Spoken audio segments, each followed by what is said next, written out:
ঠাকুর শ্রী শ্রী রামকৃষ্ণ পরমহংসদেবের জীবন কাহিনী। নমস্কার, অনি কলকাতায় আপনাদের স্বাগত জানাই।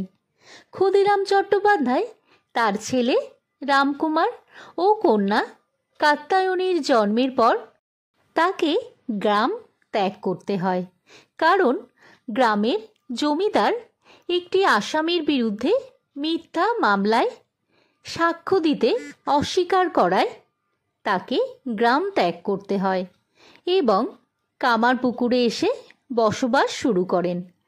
একদিন ক্ষুদিরাম পাশের গ্রাম থেকে বাড়ি ফিরছিলেন। তখন একটি ধান ক্ষেতের মধ্যে তার কুলদেবতা একটি রঘুবীর শিলা দেখতে পান এবং বাড়ি নিয়ে আসেন। ইষ্ট দেবতা মেনে পূজা করতে থাকেন। সময়টা 1836, 18ই ফেব্রুয়ারি। পশ্চিমবঙ্গের হুগলি জেলার আরামবাগে অবস্থিত কামারপুকুর গ্রামে এক দরিদ্র ধর্মনিষ্ঠ রক্ষণশীল ব্রাহ্মণ পরিবারে ঠাকুর শ্রী শ্রী রামকৃষ্ণ পরমহংসদেবের জন্ম হয়। কথিত আছে, শ্রী রামকৃষ্ণের জন্মের পূর্বে তার পিতামাতার সামনে বেশ কয়েকটি অলৌকিক ঘটনা ঘটেছিল। সন্তান সম্ভবা চন্দ্রমণি দেবী দেখেছিলেন শিবলিঙ্গ থেকে নির্গত একটি জ্যোতি তার গর্ভে প্রবেশ করছে এবং রামকৃষ্ণদেবের জন্মের পূর্বে তার বাবা ক্ষুদিরাম চট্টোপাধ্যায় তার পূর্বপুরুষদের উদ্দেশ্যে নৈবেদ্য উৎসর্গ করার জন্য গয়ায় ভ্রমণ করেন। সেই সময় ভগবান বিষ্ণু গদা হাতে স্বপ্নে আবির্ভূত হন এবং ক্ষুদিরামের পুত্র হয়ে তার ঘরে আগমনের কথা ঘোষণা করেন। সেই কারণে রামকৃষ্ণের বাবা ক্ষুদিরাম চট্টোপাধ্যায় ও মা চন্দ্রমণি দেবী নবজাতকের নাম রাখেন গদাধর। শৈশবে গদাই নামে পরিচিত। গদাধর তার গ্রামবাসীদের অত্যন্ত প্রিয় ছিলেন, যদিও প্রথাগত শিক্ষায় তার আদৌ মনোযোগ ছিল না। সে যুগে ব্রাহ্মণ সমাজের প্রচলিত সংস্কৃত শিক্ষাকে তিনি চাল কলা বাঁধা বিদ্যা বলে উপহাস করতেন এবং তা গ্রহণে অস্বীকার করতেন। পুঁথিগত পড়াশোনার প্রতি উদাসীন থাকলেও নতুন কিছু শেখার আগ্রহ অন্ত ছিল না। তিনি গান বাজনা, যাত্রাপালায় অভিনয় করতেন। তার পিতৃবিয়োগের পর পরিবারে আর্থিক সংকট দেখা দেয় এবং সংসারের ভার গ্রহণ করেন তার দাদা রামকুমার চট্টোপাধ্যায়। রামকুমার কলকাতায় একটি সংস্কৃত টোল খোলেন ও পৌরোহিত্যের বৃত্তি গ্রহণ করেন। পরে দাদাকে পৌরোহিত্যে সহায়তা করার জন্য গদাধর কলকাতায় পদার্পণ করেন।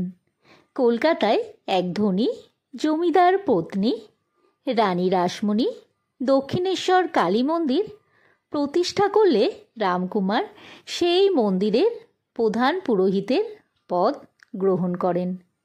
গদাধর ও তার ভাগনা হৃদয়রাম রামকুমারের সহকারী হিসাবে প্রতিমার সাজসজ্জার দায়িত্ব গ্রহণ করেন। পরে রামকুমারের মৃত্যু হলে গদাধর সেই পদে নিযুক্ত হন।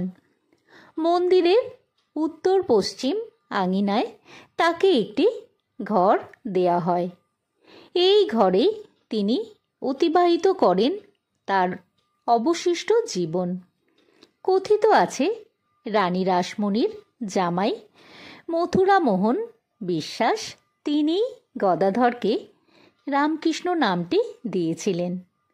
আবার অন্য মতে এই নামটি তার অন্যতম গুরু তোতাপুরী দিয়েছিলেন। রামকুমারের মৃত্যুর পর রামকৃষ্ণের ভাব তন্ময়তা বৃদ্ধি পায়। কালীকে তিনি মা ও বিশ্বজননী ভাবে প্রত্যক্ষ করতে শুরু করেন। দেবীর প্রত্যক্ষ রূপ দর্শনের জন্য ব্যাকুল হয়ে ওঠেন। একদিন অস্থিরতার বশে তিনি সংকল্প করেন দেবীর দর্শন না পেলে জীবন বিসর্জন দেবেন। দেওয়াল থেকে খড়গ তুলে তিনি গলায় কোপ বসান। এমন সময় সমগ্র মন্দির কক্ষ আলোয় উদ্ভাসিত হয়ে ওঠে এবং শ্রীরামকৃষ্ণের প্রথম কালী দর্শন হল। গদাধর সুন্দর গান গাইতেন, ছবি আঁকা, মাটির মূর্তি গড়তে ভালোবাসতেন। গদাধর সাধুসঙ্গ করতে ভালোবাসতেন। গ্রামে যখনই কোনো সাধু সন্ত আসতেন তাদের সঙ্গে গিয়ে কথা বলতেন ও গল্প করতেন। প্রায়ই আপন ভাবে বিভোর থাকতেন। এই ভাব যে ঐশ্বরিক চেতনারই লক্ষণ সে কথা তখনও মানুষের কাছে ধরা পড়েনি। গদাইয়ের যখন 10 বছর বয়স তখন একদিন কালো মেঘের বুকে সাদা বগের ঝাঁক উড়ে যেতে দেখে তার আকস্মিক ভাব সমাধি হয়। এরপর বহুবার এই ভাব তন্ময়তা নৈমিত্তিক ব্যাপার হয়ে দাঁড়ায়। রানী রাসমণি ও মথুরবাবু তাকে তার ইচ্ছামতো পূজার অনুমতি দিয়েছিলেন। এরপর গদাধরের মা চন্দ্রমণি দেবী ভাবলেন যে বিবাহের পর সংসারের দায় দায়িত্ব গদাধরের কাঁধে চাপলে মোহ কেটে যাবে। শ্রীরামকৃষ্ণকে বিবাহের প্রস্তাব দিলেন। তিনি বিবাহে আপত্তি তো করলেনই না, বরং বললেন কামারপুকুরের উত্তর পশ্চিমে জয়রামবাটি গ্রামের রামচন্দ্র মুখোপাধ্যায়ের গৃহে কন্যার সাক্ষাৎ পাওয়া যাবে। এরপর 5 বছরের বালিকা মা শারদার সঙ্গে 23 বছর বয়সের গদাধরের সাথে শাস্ত্রমতে বিবাহ সম্পন্ন হয়। বিবাহের পর মা শারদাকে ছেড়ে পুনরায় কলকাতায় এসে মন্দিরের কাজে যোগদান করেন। তবে ভাব তন্ময়তা কাটার বদলে আরও বেড়ে গেল।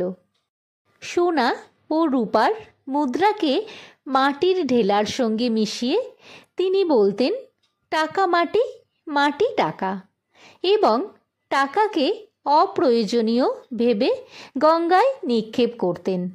লোকে মনে করতেন সত্যিই তিনি পাগল হয়ে গেছেন।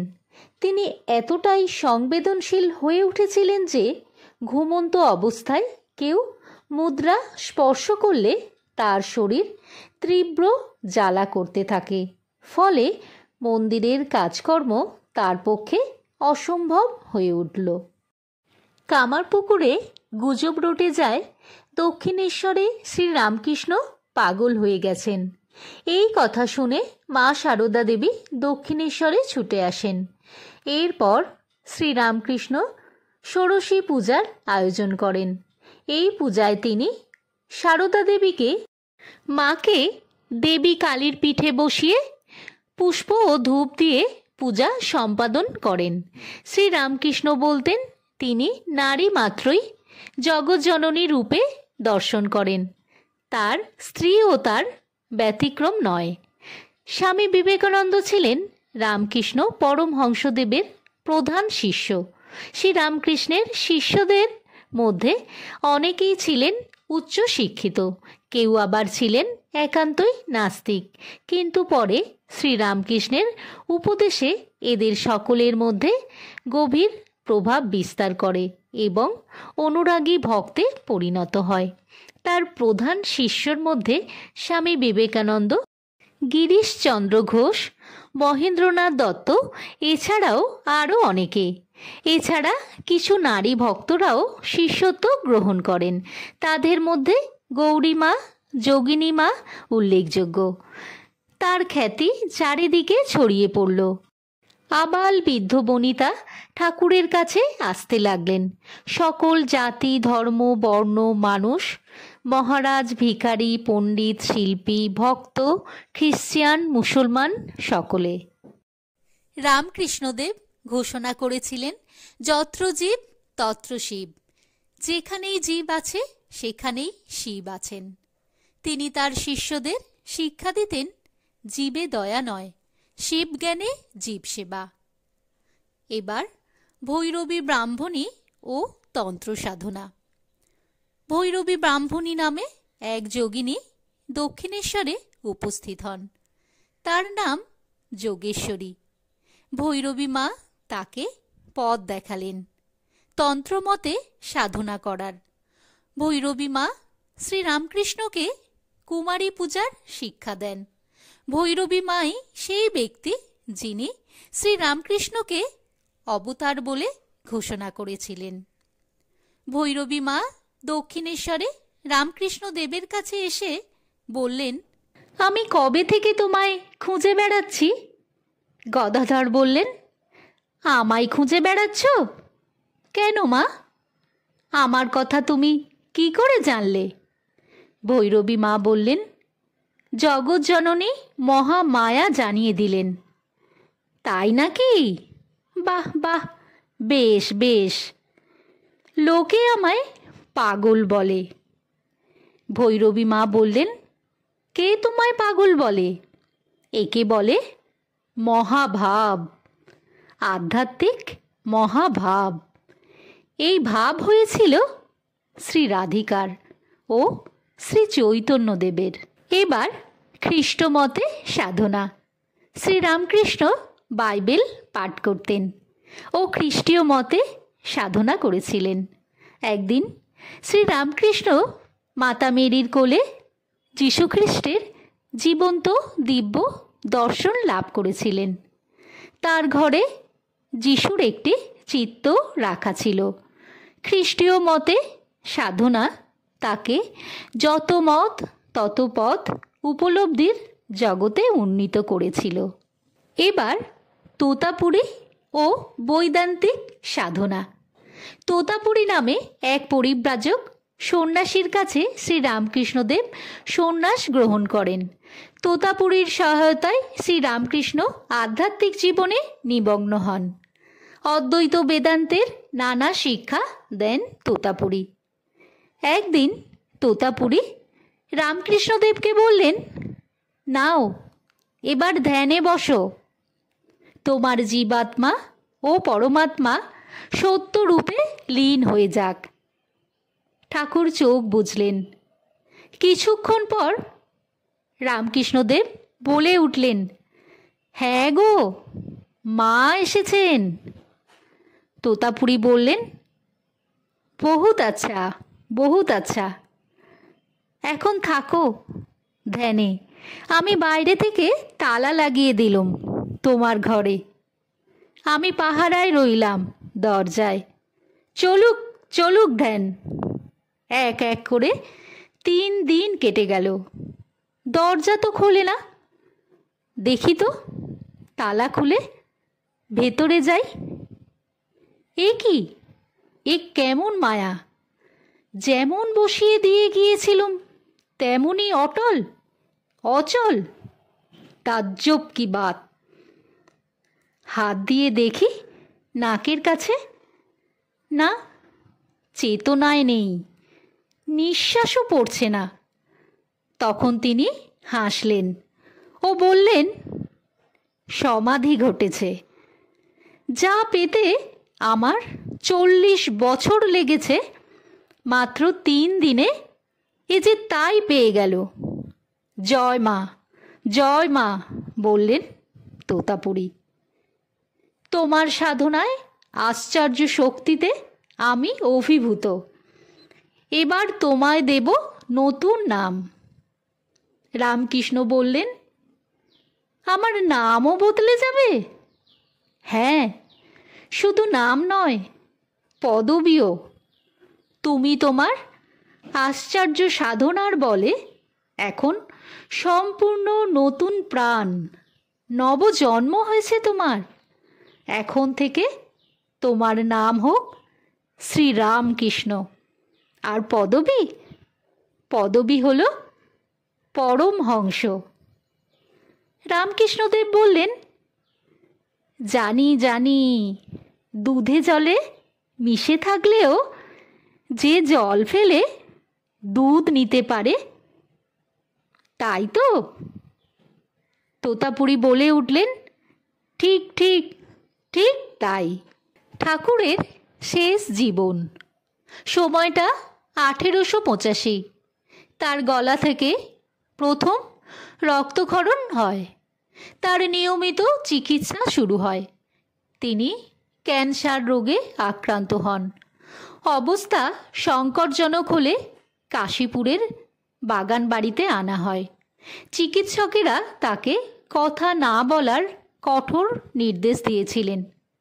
কথিত আছে, মৃত্যুর পূর্বে তিনি স্বামী বিবেকানন্দকে বলেছিলেন, আজ তোকে যথা সর্বস্ব দিয়ে ফকির হচ্ছি।